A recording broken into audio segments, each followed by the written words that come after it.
Emotions fuel actions. While our thoughts create our emotions fuel our actions.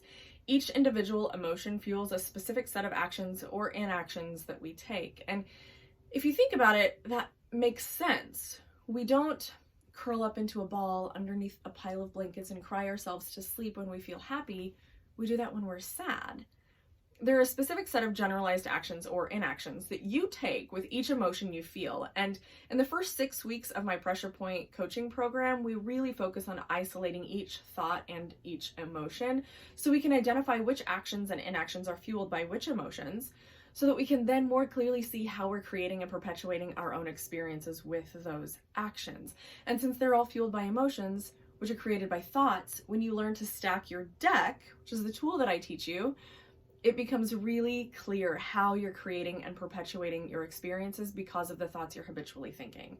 And for those of you who are right there going like, I'm not into all that manifest your reality and positive thinking nonsense, stay with me, because that's not what I'm talking about.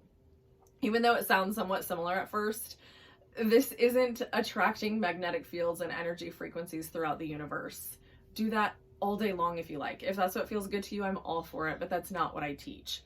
I teach you how to identify the experiences you're creating within yourself through the actions and inactions that you take that are fueled by your emotions, which are created by your thoughts.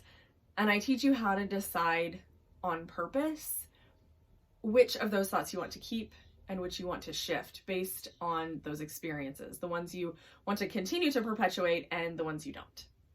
Then I teach you how to actually strengthen those you want to keep and make the changes you want to make to those you want to shift. It takes work, it takes time, and it often takes someone outside of our own brain pointing out what's actually happening.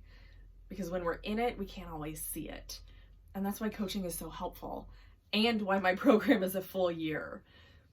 If we're used to seeing a certain situation or person through a particular lens, we're going to interpret everything in association with that situation or person through that lens, and it'll take on the same shade, coloring what we interpret to be truth, when it's really just our own brain creating a story that we're unconsciously choosing to believe. For example, say that you have a coworker that you think is a total jerk.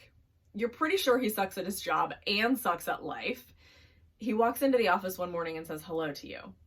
That's it, just a simple hello. But your brain doesn't allow it to be a simple hello.